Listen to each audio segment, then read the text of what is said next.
Bear with me. All right. By the way, the reason why the title is about double checking is because I don't think I hung this correctly. It wobbles when it hits wedges, metal, splitting wedges. So screwed that up. Not sure if I'm going to redo it though. We'll see. And get you guys in here a little better. All right.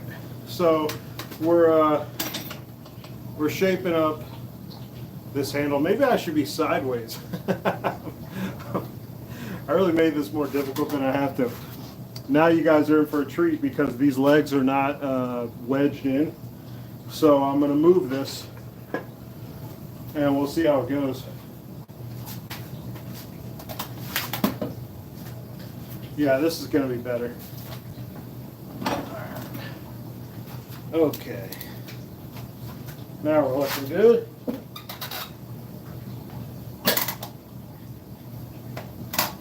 How's that? That's a little better. All right. Can you guys see this wire? No, you can't. It's just out of view. Let me fix that up. All right, there we go. Okay, so we got this white oak handle that I was working on a prior video. I figured I'd also update this sledgehammer. It is finished. What's up, AJ? Let me just change my settings here. All right, there we go. So I did finish the sledge, but I didn't do a perfect job. Now let's do the same with this white oak handle. Let's not do a perfect job. So I guess I could do a little bit more with hatchets, but I'm gonna call it a day with those, and we'll move on to the draw knife. So what I'm looking at right here is a little bit of an issue with the belly, but I have to go this way so I can actually go down the grain. And I did just polish. What are you using? This is a white oak. I'm working. Oh, you're working on a black locust handle. Oh yeah, that's really good stuff.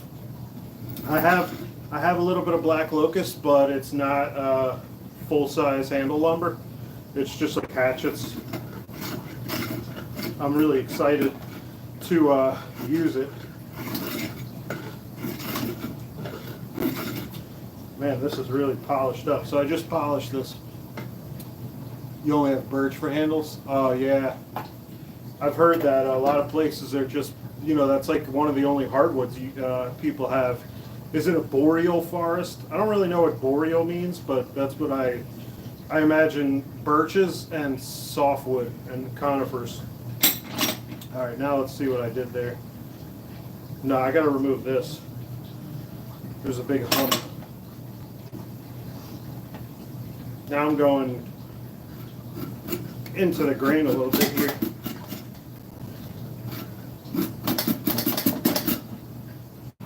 So this is so sharp, I don't even need to angle the draw knife. All right, there we go.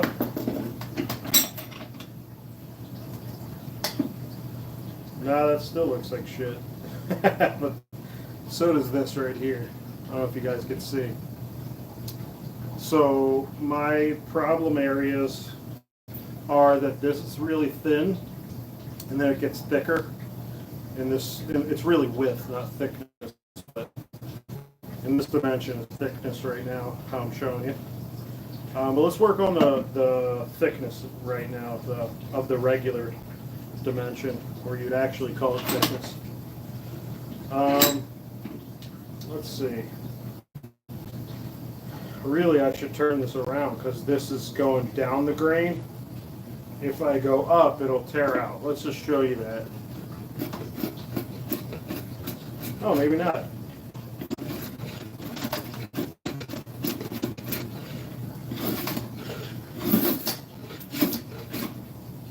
Yeah, sometimes you can get away with it. Let's see. Oh man, I got it disconnected. All right, let me connect the Wi-Fi. Hopefully I don't get booted after connecting the Wi-Fi. All right, so it's funny, when you thin, like say I thin this dimension, it makes the other dimension easier, and vice versa. That's just how it is. The thinner your section is, the easier it is to work with hand tools. So that's why it does pay off to go with the hatchets. That's why I work with my hatchets right there. Yeah, it pays off to do a good bit of work with your hatchets. I haven't decided what axe is going on this yet.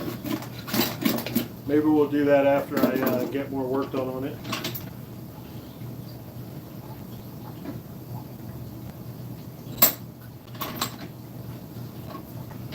Okay.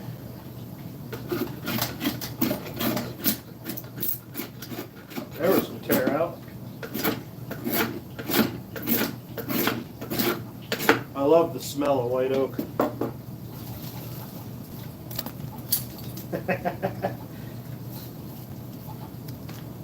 In your face. That's 3D. Put your three-dimensional glasses on.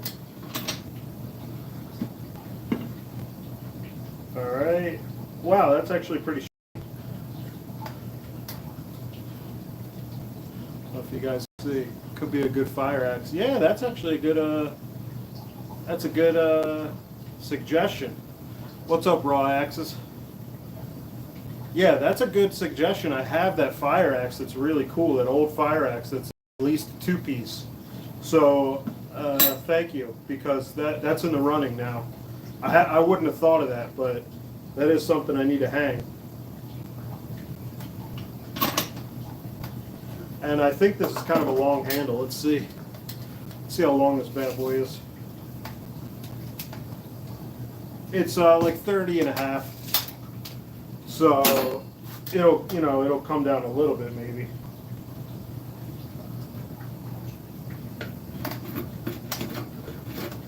You can actually feel the bumps when you're working with hand tools. That's the best part about hand tools.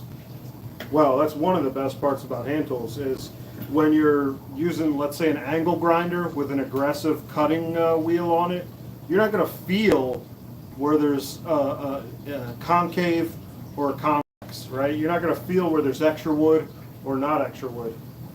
And that's why it's so easy to go too far.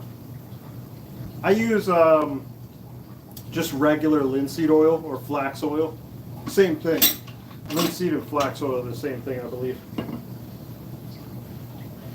All right. Oh, I see where I have to. Okay, so I'd have to remove a little bit of thickness. I mean, I'd have to remove this to make it kind of even up with how thin it is. Yeah, you see how thin it is right here? And it gets a lot thicker, so I think I have to remove a little from the back now. But first I was gonna work on this. Yeah, let me do this part first. Oh geez, how am I gonna do this? Oh, maybe I'll use it as a push knife. We'll push it. Usually when I'm pushing it, I go bevel up for some reason.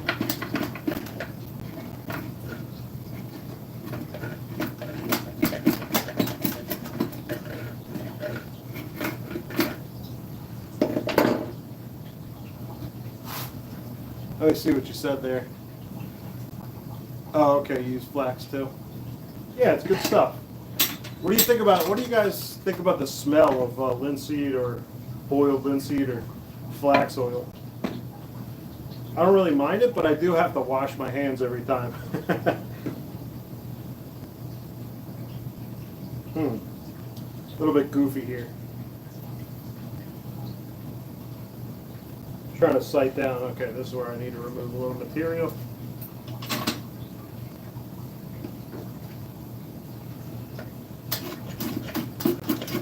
I'm mostly a bevel down guy, but I do think there's a lot of efficiency in going bevel up. I think it takes a little more skill to go bevel up because it's easier to mess up. My nose don't work that well.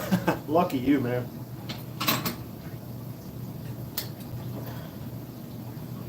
Right when you said that, I thought about cheap. I'm just going to say it. I thought about cheap prostitutes. You can save a little money. This is not a family channel. Oh man, somebody dipped right after I said that. I'm sorry. Here, I'll put my safety glasses on. No more, no more prostitute talk. That's like the third live in a row I'm talking about prostitutes.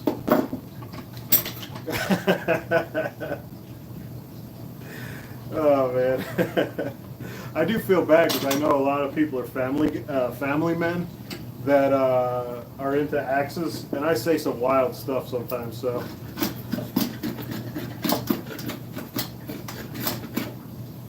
I'm not doing a lot of work right there. Not a lot being removed. All right, let's see. Let's maybe get rid of some of this. Just trying to figure out how I'm going to go about it. I do see I can remove a little bit from the belly right here. Let me just do a little push knife work.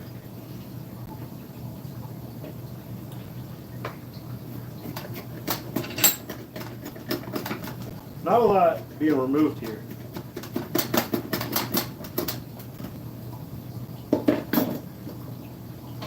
Alright, let's see. Yeah, that's looking actually better, where I almost don't have to do much. Okay, let's work on the swell. You can see I don't really like focus on one place at a time too well. It's not really my thing.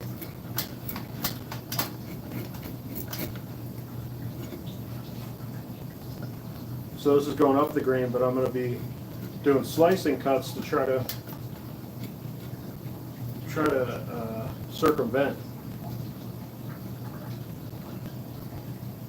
A slicing cut is kind of like how you cut a tomato. You know, instead of when you have a really sharp regular knife and you have a tomato, you go like this. So instead of just going like this through it, you see how that happened? You try to separate those fibers on a diagonal. I wouldn't recommend doing that. I actually just tore out right there. Okay. Yeah, it's actually a little bit of glue on here. I think I was having problems with cracking, so I glued some of the surfaces. See it tear out?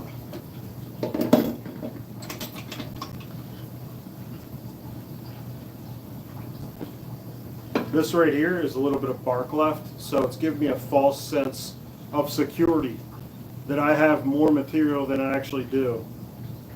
So I need to get rid of that.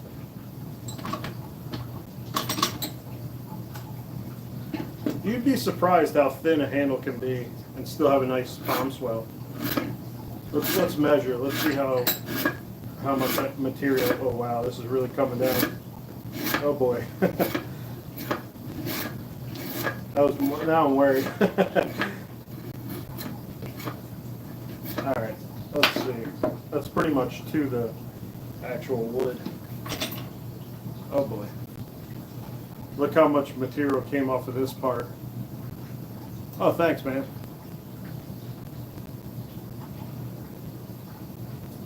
You see that dip? That's not that great. Yeah, oh Jesus. You can see it's tilted, it's cocked to this way. Oh man, how am I gonna fix that? Well, the good thing is there's a little more material right here, and that's kind of where my hand stops. Like look, my hand stops right there, and it's on the opposite side of my palm, so at least for me this is okay when it comes to it being a user.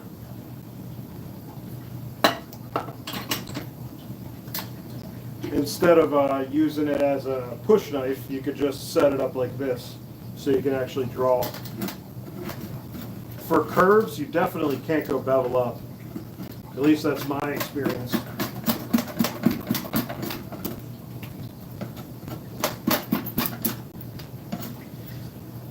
Now here's the question. When do you start rounding? well, if you're really good at this, I think you could start rounding pretty soon. Like I could start right now, and I think I probably will.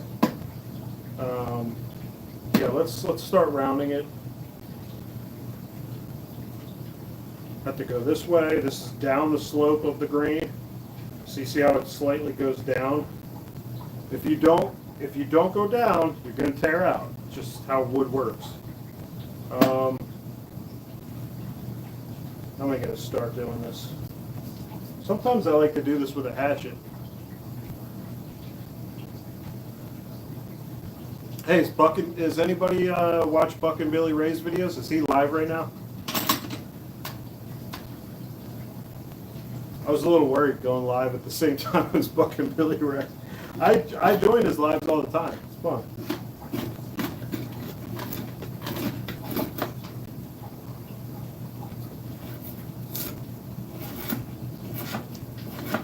That was a little bit of bark right there. All right.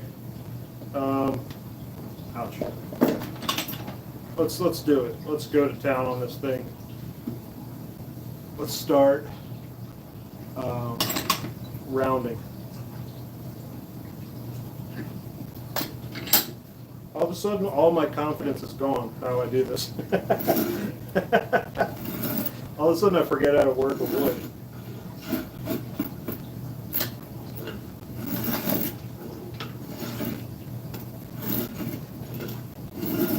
So once you start rounding, you see how thick your handle is, and you're like, oh wow, I need to take a lot off.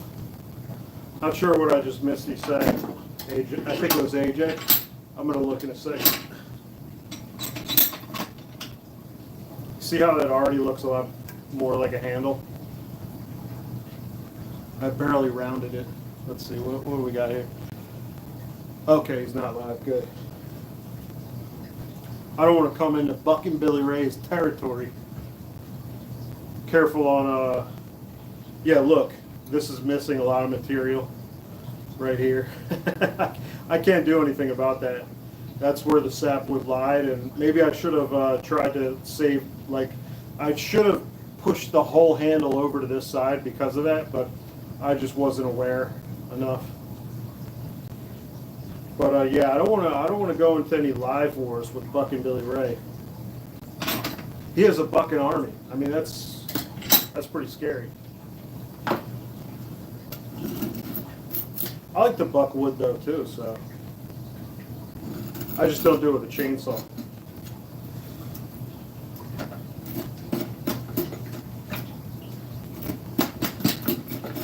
Like I said, no double checking, so. You could see the glue. Yeah. I think I saw what you just said. Yeah, you can see the glue is right here, right? All that is glue. It might come around once you shape it down. Yeah, it'll probably come around. I'm not scared right now. Oh yeah, so you see how far my palm is away? And then it's almost done right here. Jeez. So this dimension is too much like I thought already. I'm also seeing some dead pores here. So the way white oak works, I don't know if you guys could see this. No, you can't. The way white oak works is that it is ring porous, just like all oaks or most oaks, but it has partially filled pores, and they're called tyloses. And when I call it a dead pore, to me that means it's open. So I think there's problems. Actually, I sold my pal a stick of lumber, and it had a few dead pores. I thought it was fine because I've used lumber like that before, and it broke. Like, it broke a big chunk off. I was very upset. I'm called Ethical Axe. So it's lumber, but I don't know. Maybe I'll try to make it right to him. Let's see.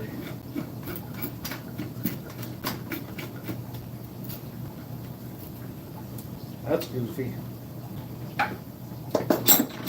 Yeah, no double checking, guys. That's illegal.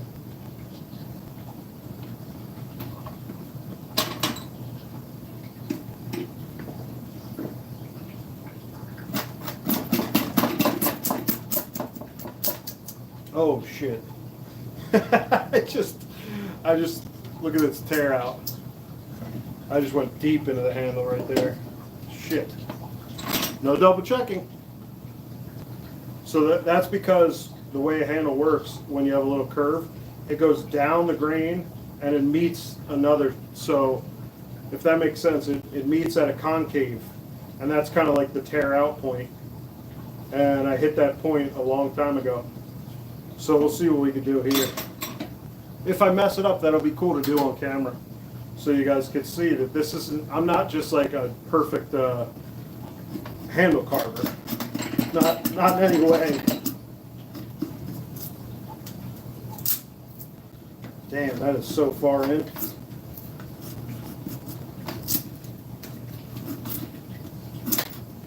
Okay, we're gonna call that good. Let's look at it. Let's see if that went too far. It's a little square. It's a little square. It's a little goofy. But when we thin it down, we'll see what it looks like. So we still need to do more. Oh man, it's still torn out.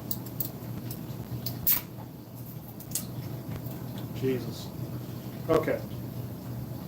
Let's try to meet that point, thin it out.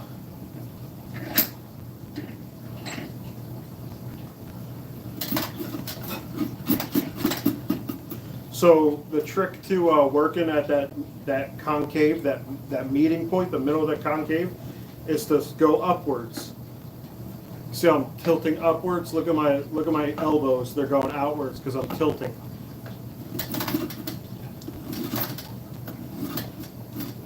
So that's what I should have done before to make sure this doesn't happen. All right, that's good enough.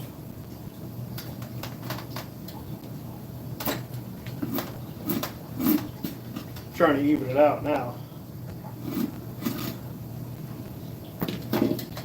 This will be a goofy one, but you know, that's how handle making works sometimes. Oh Jesus, it's so bad. I almost want to get rid. Oh man. Let's keep going. We really got to thin this portion right here.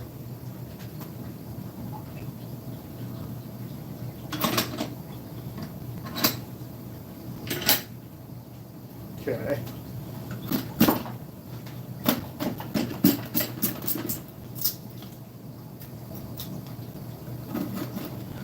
I would probably do this with a hatchet. Let's do it with a hatchet.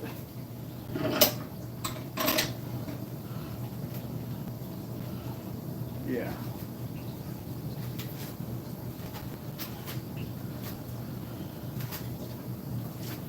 Let me see what you guys can actually see.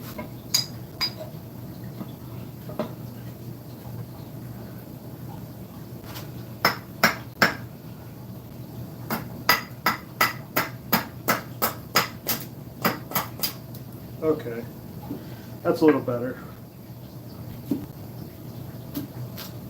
See that?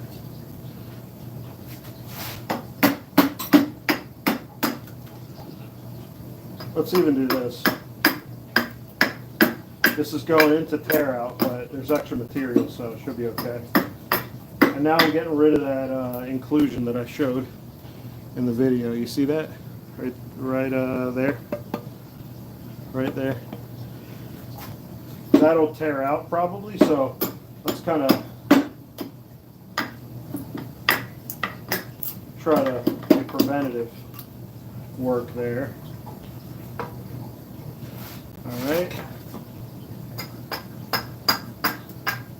And it's going.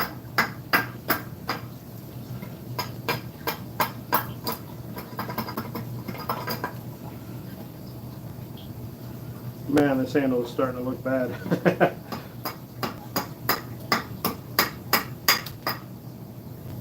You can see me right here. I got wood all over me.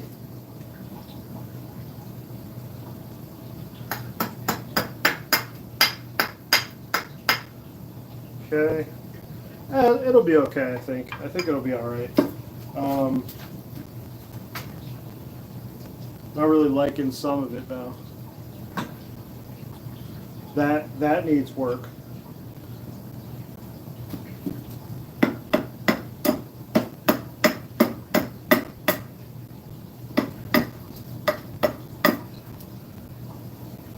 And this needs work right here. I could probably pull out the rasps now. It's just safer than how I've been doing this. But one more thinning cut. I have to anyway.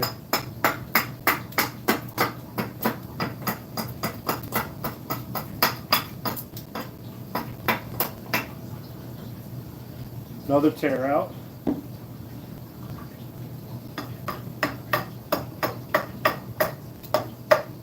All right. Actually, that doesn't look too bad. That's fine.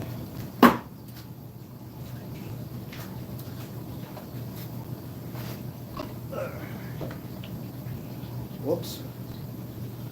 Let's get some rasps.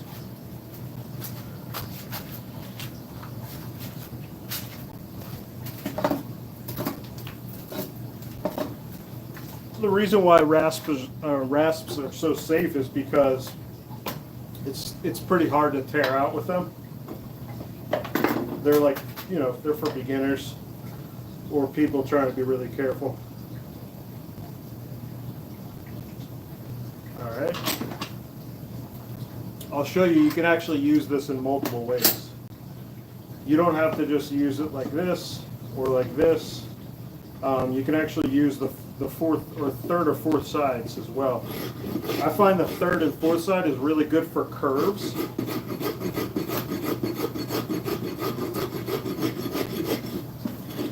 So corners, curves, whatever you want to call them.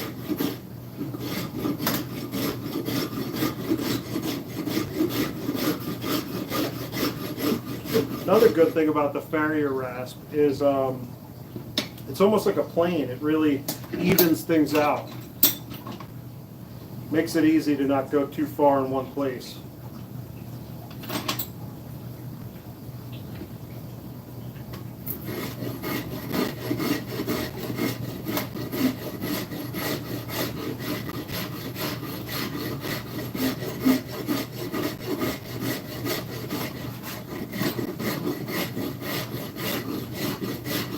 This wouldn't be so easy with hickory.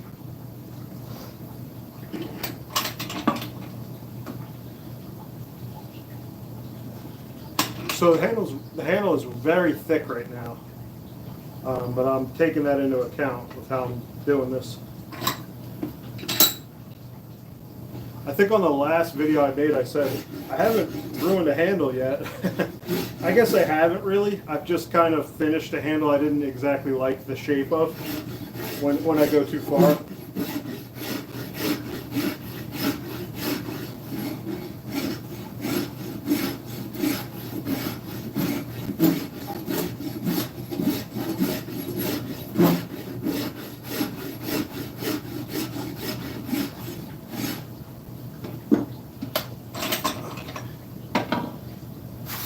Actually, that looks good. So the top half of the handle doesn't look too shabby. It's the bottom that I got to get the work done on. Although this tear out right here where that inclusion was is kind of a problem. It should be okay.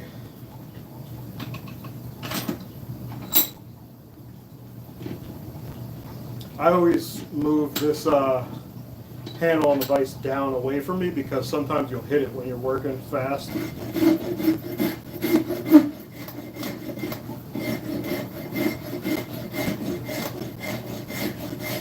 So I'm not working on thickness right now, I'm working on shape.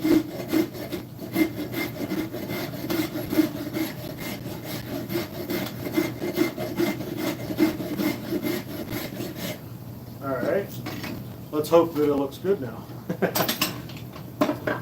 Yeah, that's way better. The back is way better now. But the front is still a problem, so see what we could do. I think I might need to use a half round rasp now.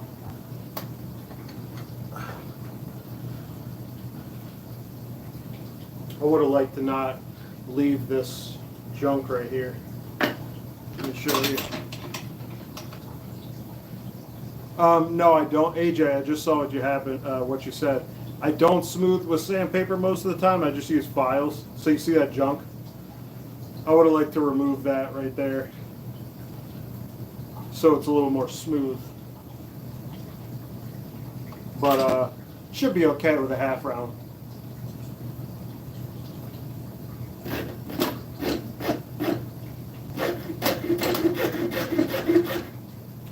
Do I have a bigger half round? No. If you don't have a bigger half round, you actually use 2 at a time.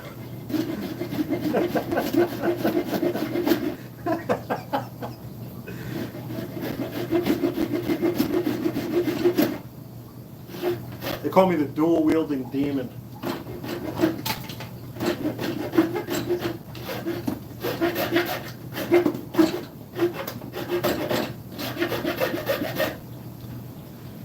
All right, that's enough lunacy.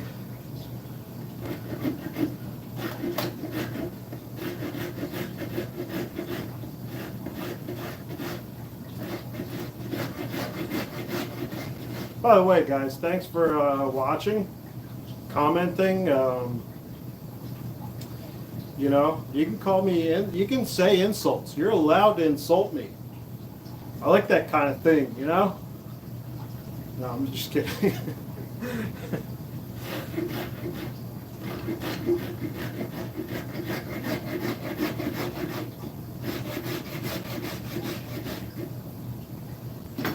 I can see the thickness is really goofy.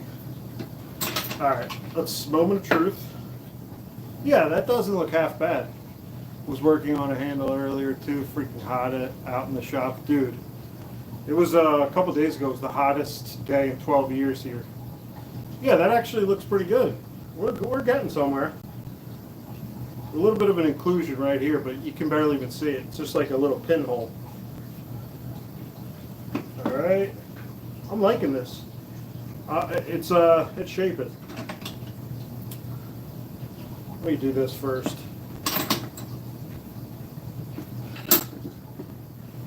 Don't be afraid to switch tools.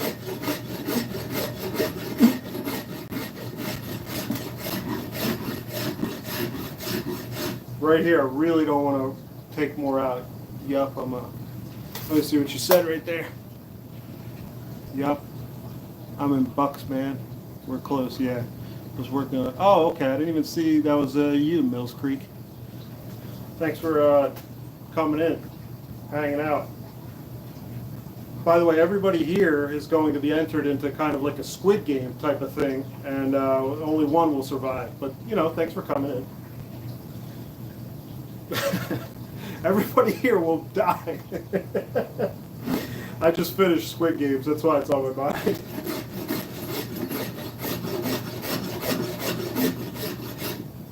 I'm a big fan of Korean entertainment.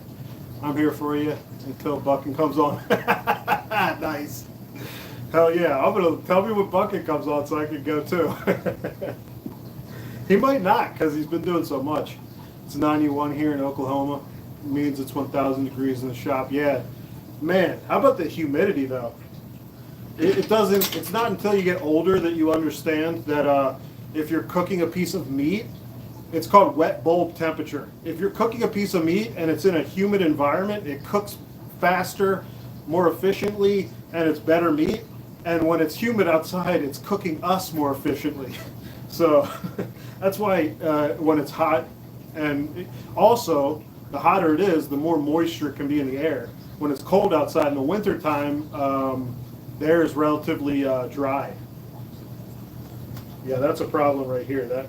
That's a dip. So I got to figure that out. Got to blend that.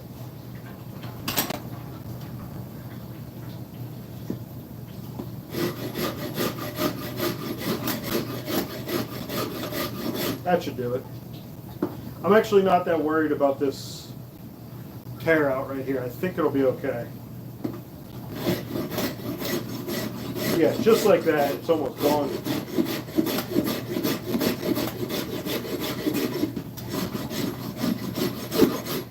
It's amazing what a farrier rasp can do when the wood isn't like, you know, a brick.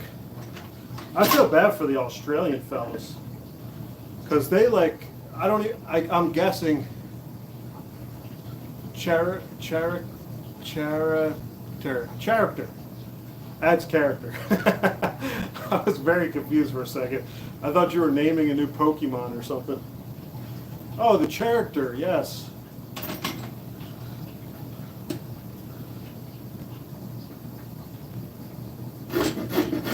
See what I mean by the third and fourth sides are really good with curves.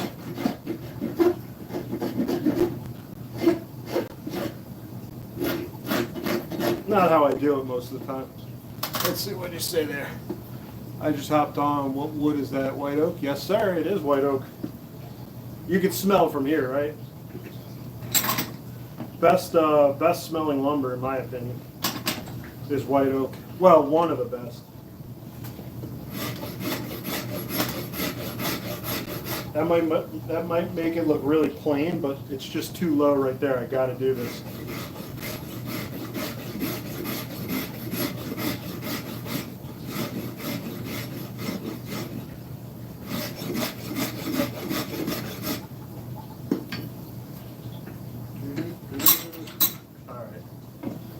Still too low. So now I got to do this side.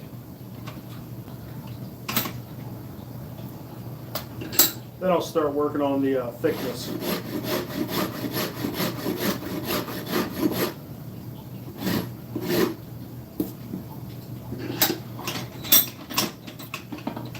You working on any projects, you guys?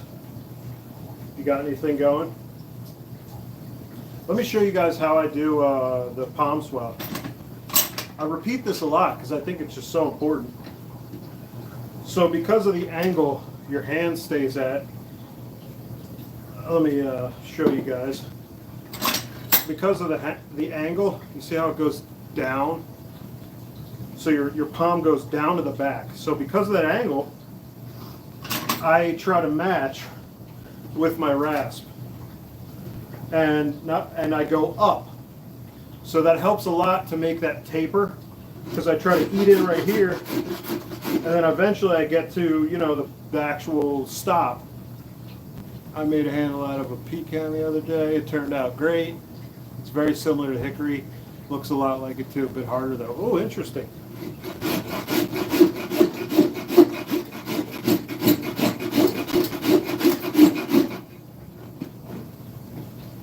So this needs to come off.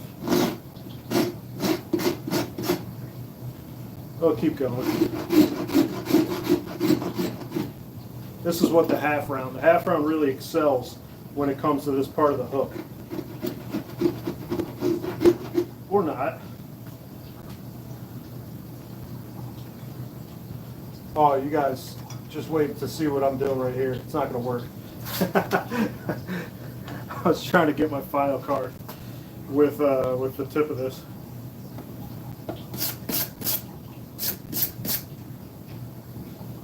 Let's just leave that right there. I'm going to need that soon.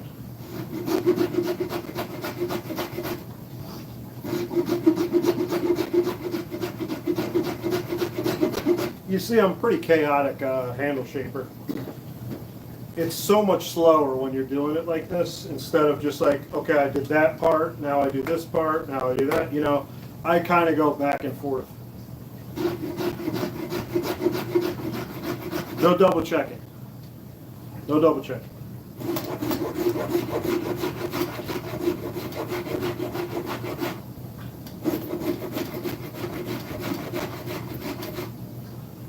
It's going to be a pretty straight handle. I'm actually liking it. It's a little goofy though. Let me show you guys where we're at. Let's do this side now. This is the problem side where there was less material at the swell. I should have realized that there was bark still on here that I had to take off, but I didn't. Okay, let's do this. It still kind of helps to go up the green. I do similar, constantly switching tools and constantly working on different areas. Seems to have worked out so far. I think the reason why I like doing it that way is because if I focus on one area too much, I might have gone too far. And so it's good to kind of switch back and forth and make sure that the whole handle has balance and everything's even, so to say. Did you see I was reading that comment and working at the same time?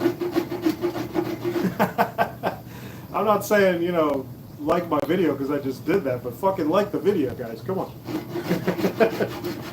I never ask for things like that, but I guess if I put it into a joke, I'm allowed.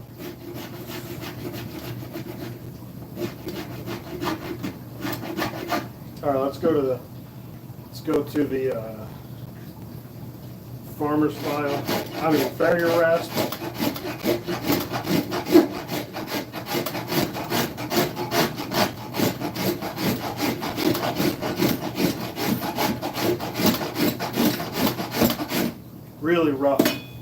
Really rough work right there. Now let's see, how thin are we? Oh yeah, we're getting there. Now what I could do is I could just start thinning the handle as well.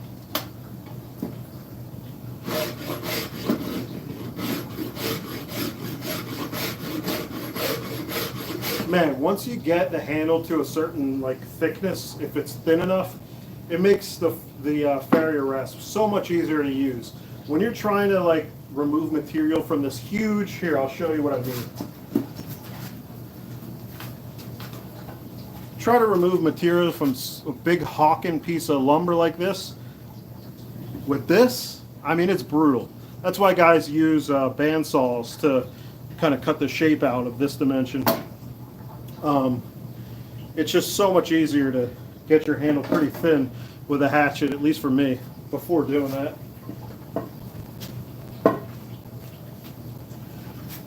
This is actually coming along better than I thought it would when I started screwing it up. Okay. Started working on the thinness a little.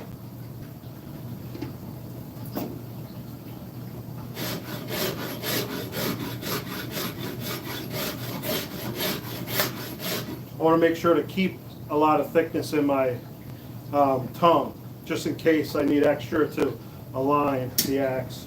And when I say align, it's basically just to where your hand stops. I'm basically just aligning the axe head to here where my hands are. You can have a really curved handle as long as it's aligned to your hand, it's okay. You guys should see how straight this is. That's just, you know, I don't use a center line. Do you guys use a center line?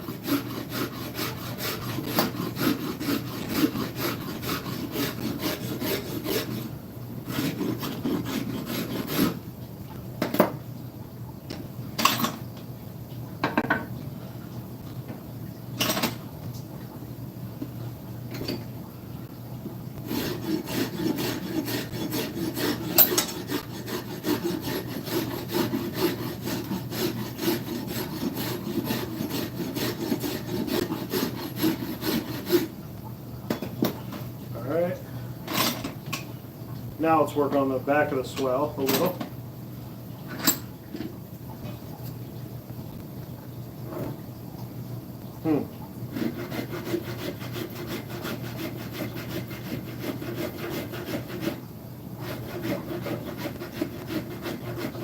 I think I have a bigger, here it is. Yeah, I have a bigger half round. These are really cheap. I definitely recommend a coarse half round rasp. One of the best tools. I mean, even a half round file. Really useful tools because you're getting both. You're getting two tools in one. I use the center line in the beginning and about halfway through. Switch die. Yeah, that makes sense. I mean, really, you always have to do it by eye anyway. You're always checking that you're close to the actual center line you drew anyway, you know. If you can approximate where that is with your eyes. I guess one thing about the center line though is maybe I would have noticed there was bark taking up material here. Who knows though? I'm not the most careful guy. No double checking. Is that going to be my catchphrase? Oh yeah, this is what I was thinking. Sometimes I don't even single check. I didn't once look and see if this was aligned. So I didn't even single check. Oh man. Sometimes you just get in a groove, you know, you just want to wedge something.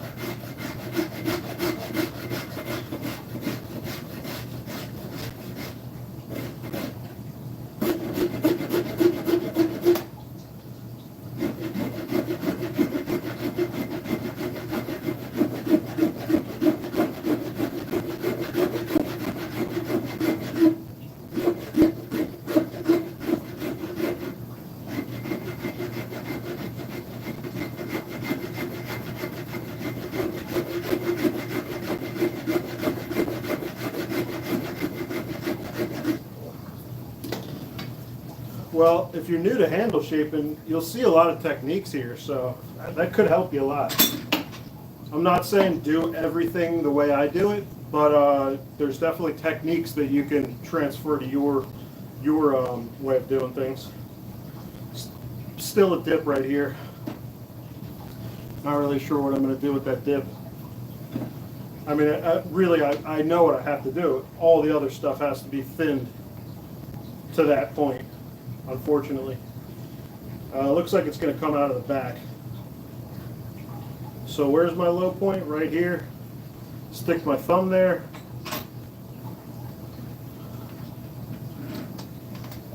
Make sure I remember.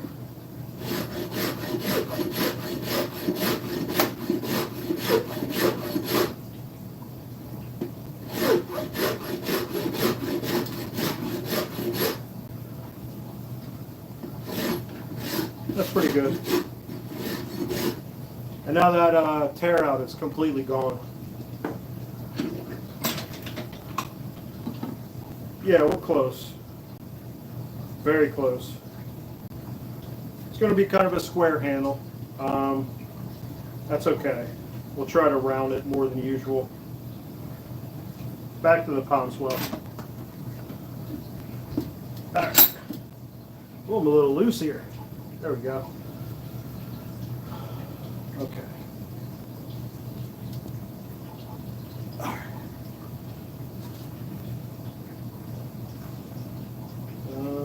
Let's see.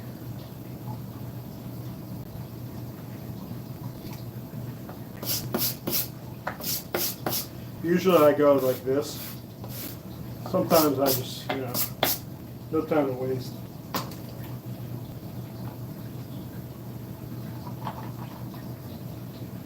So this side is rounded, this side is not.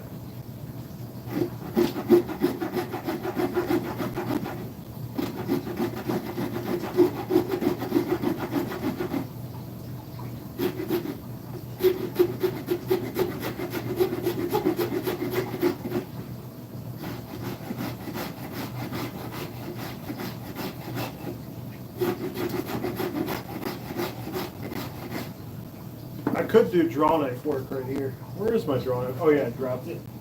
Ugh. But I'm gonna not do the draw knife because I already messed up once.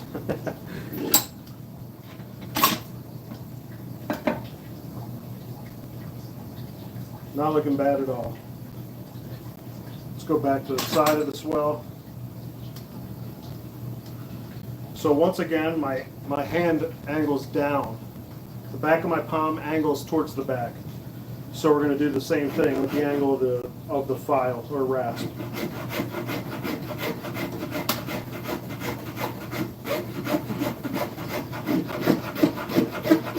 This really helped me with shaping palm swells, just angling it and going towards it with a rasp.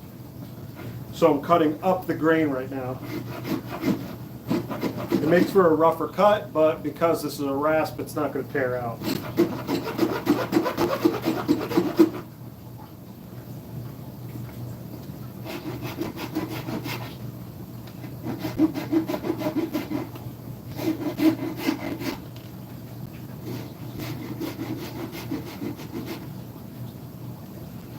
Okay. Let me just do something real quick so I don't hurt myself.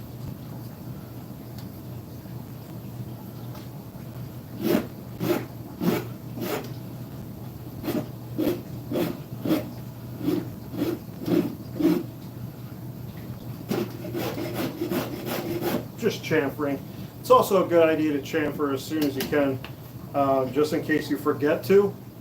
And then when you hit it, when you're hafting it and you're banging on it, it'll crack because it's not chamfered. So it's good to chamfer early. No reason not to, really, as long as it's not like a super aggressive chamfer that goes too far in. Take the corners down.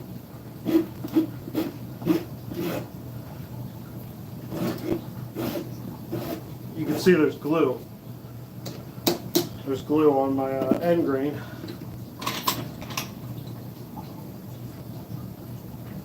So let's take a look. Not too bad. And we're relatively straight too. So that's good to see. No double checking.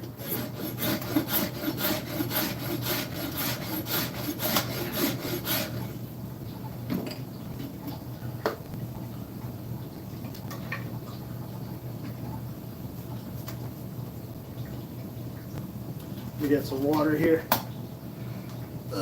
You guys have any questions? Any statements? Any ecological disasters nearby that I need to know about?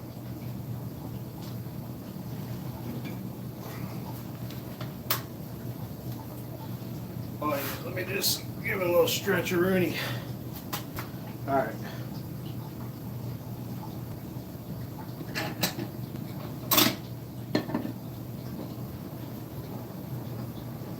I guess there's no ecological disasters. That sucks because I'm part of the local news coverage and I make like lots of money off of terrible things happening. And I smile while I tell people about the worst stuff. Have you ever, have you ever noticed that? How weird like mainstream media is? How their inflection in their voice and like the smirk they put on while they're telling you about a fire that killed like children. I think it's the weird. I can't even watch the news. I think it's so weird to watch people talk like that about terrible stuff. I mean, they should be weeping. They should be weeping when they're telling us these things. I know that's like part of being a reporter. You're supposed to be impartial, but I got a handmade axe from Africa. It has some tropical wood handle. It looks awesome, but I don't know what wood it is. Is it black? Is it a black wood? I got a wood, wedge wood. Let me see if I still have it. I got a wedge wood from Africa. I think it's African. Pretty special stuff.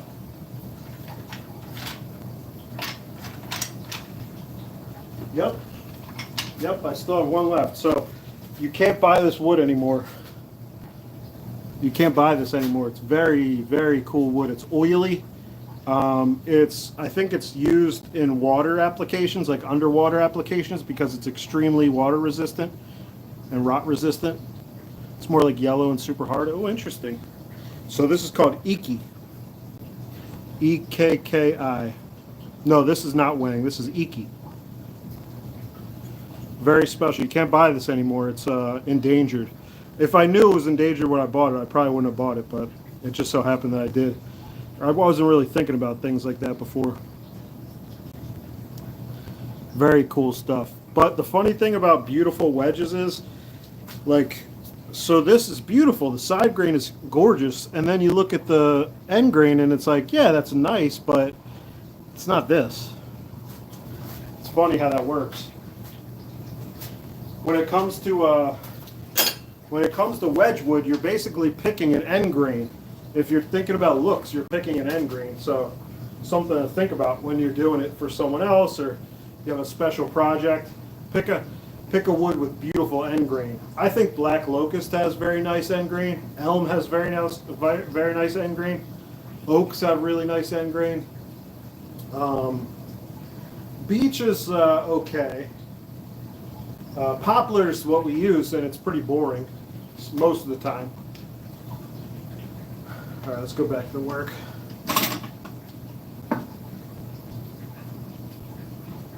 Oh wow, that's more than I usually do. Can you guys see that in the back? It's kind of like goes back up. That's more than I usually am doing. But it doesn't look terrible. You see that right there? That's the thin spot probably. So where can I remove material? Probably from here. Make it look a little more right. Let me do a little investigation. Yeah. Yes, definitely. That's what I could do.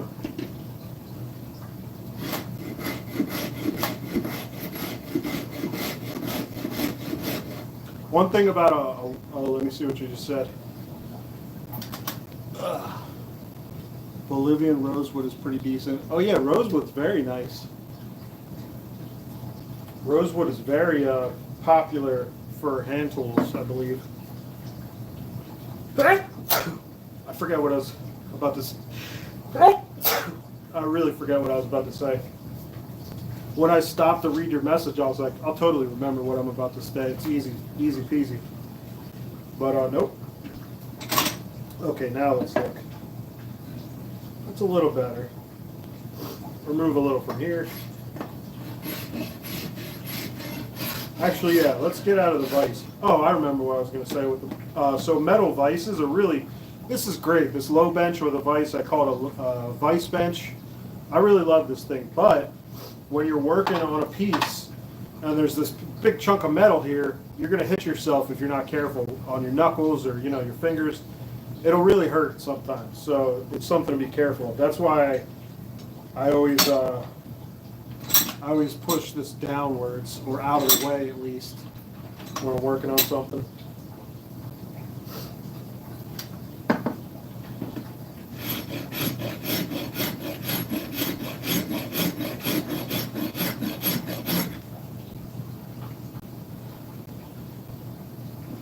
A little better.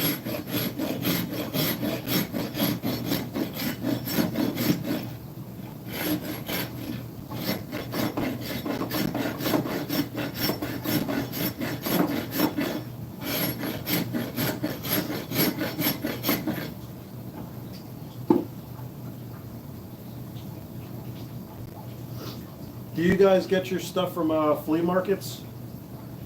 The way that things went with me was I was buying things online, and then I finally went to a regional flea market, and it changed the whole thing for me. It changed everything.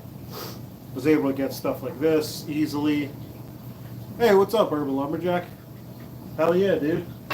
You should have seen the panic that was setting in when I thought I ruined this before. I think it's going to be okay, but it could be better. It's a little square. Like it's a little, this dimension is a little thin. But it's still got a lot of thickness, as you can see. So we're slowly kind of going around and correcting stuff. Yeah, but do you guys get your stuff online? No flea markets around me, just yard sales and estate sales. That's good enough. It's harder though, it's really hard. Because basically a flea market is a bunch of estate sales and yard sales combined, So it's a lot easier to find axes and hand tools at a flea market, at least if you live in the right place.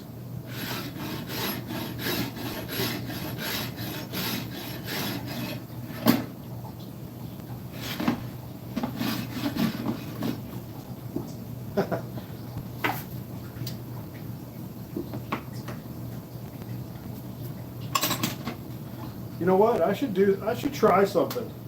I think I'm going to try something instead of using my, let's see what you said. I'm in Maine, lots of junkies gobbling up axes. I took that as a different kind of junkie. Okay, so an axe junkie. That's funny.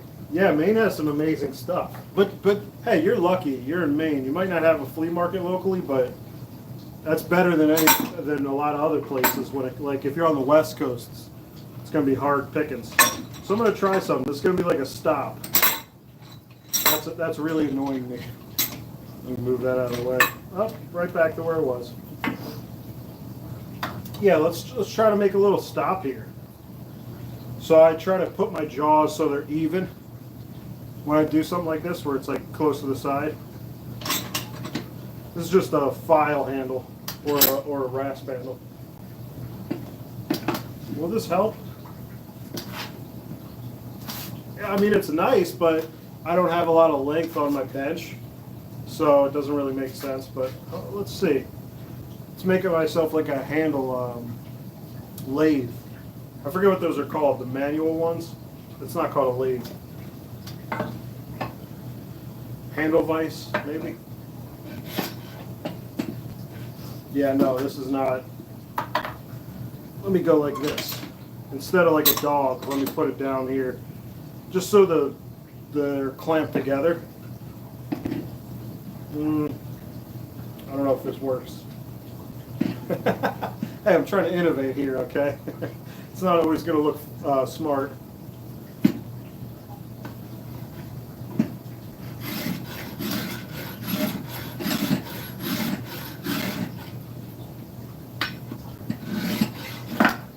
Ouch. No, this is actually not working at all.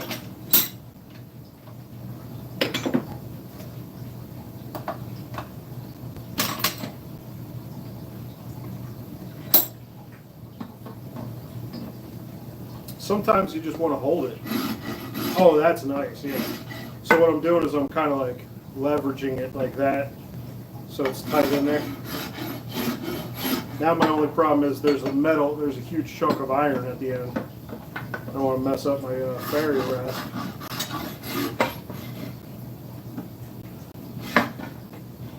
No, I'm being really goofy.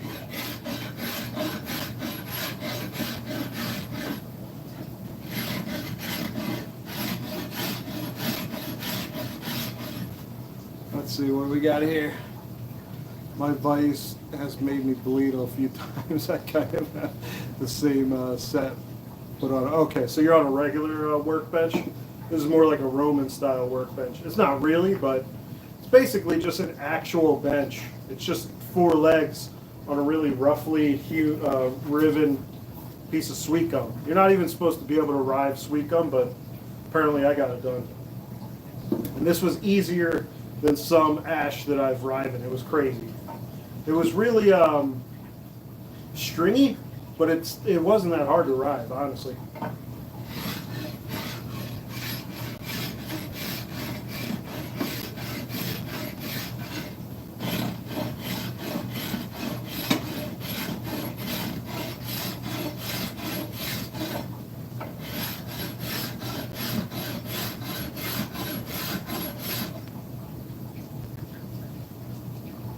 I'm actually liking the look of this handle when I look this way.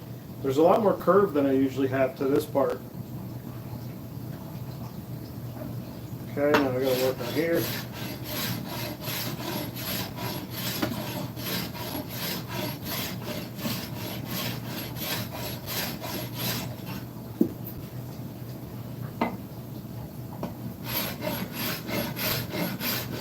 Getting rid of the last of the glue that's still on the handle over here.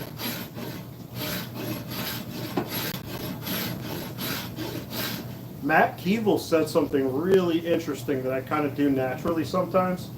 He said that he likes his handles a little more like flat on the back than on the front. Now, when it comes to flatness, I really hate when there's like a point to the front of the handle where I hold it. So at least right there, I definitely try not to. And then obviously, you don't want this to be pointed either at you. But I do get what he's saying, how the back is kind of flat. I do like that.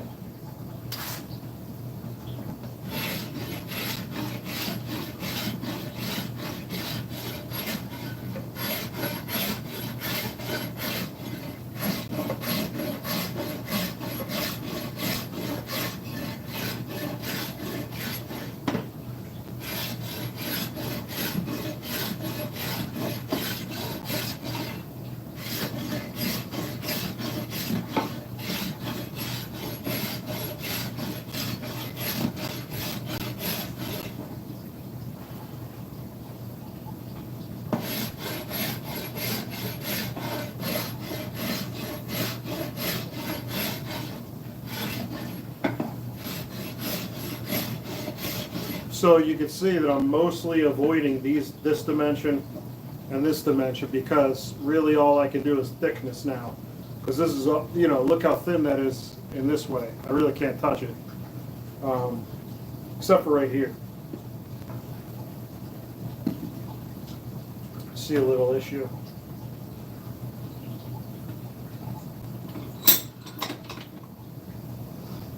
You know, I do want to talk about soft vice jaws. So I didn't learn my lesson for a while. Well, one pair of these, that these magnets are really fragile. And if you kind of clamp right at the magnets, you will break them.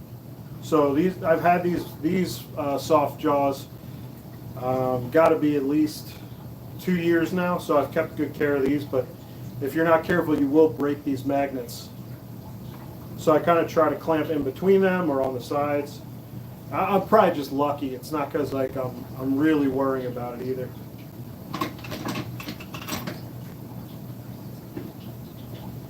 So I'll show you what I mean, but the third and fourth side of the Farrier rasp is pretty handy.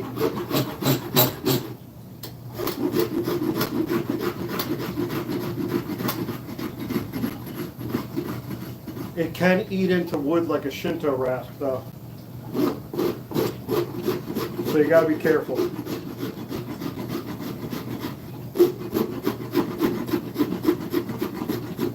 And I don't mean like remove a lot of material. I mean like it creates a shelf. Like you eat into it and it bites in too far in one place and dips in. That's what I mean.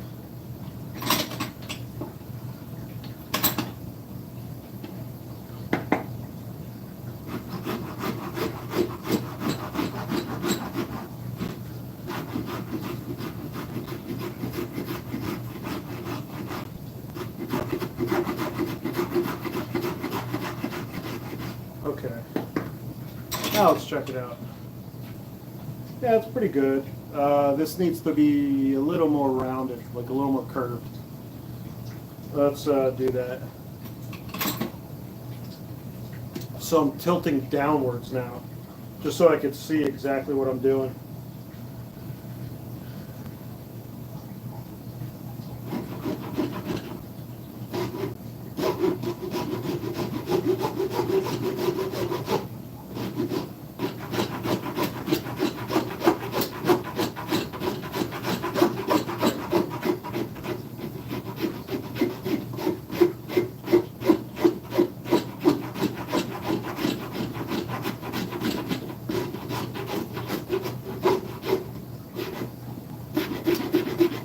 All right.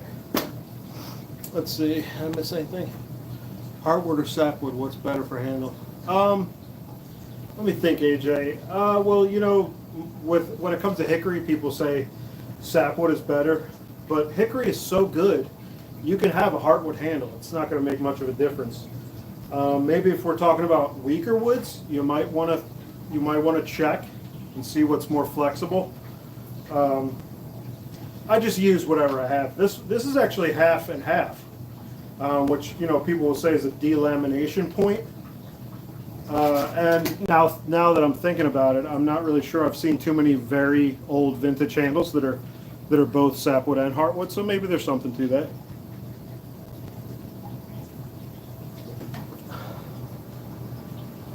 All right, I'm probably gonna end the live soon. I'm dealing with a few. I'm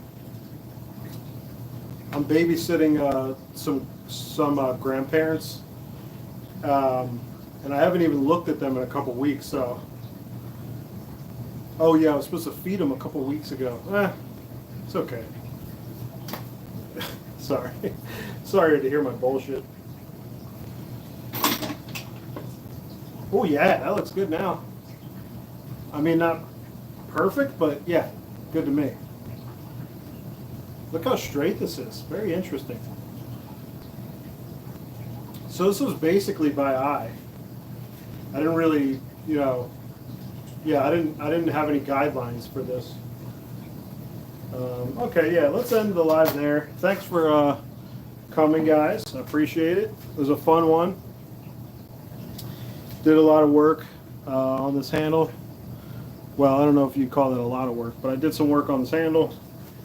And maybe on another video we'll finish it up. We'll see. Thanks for coming by.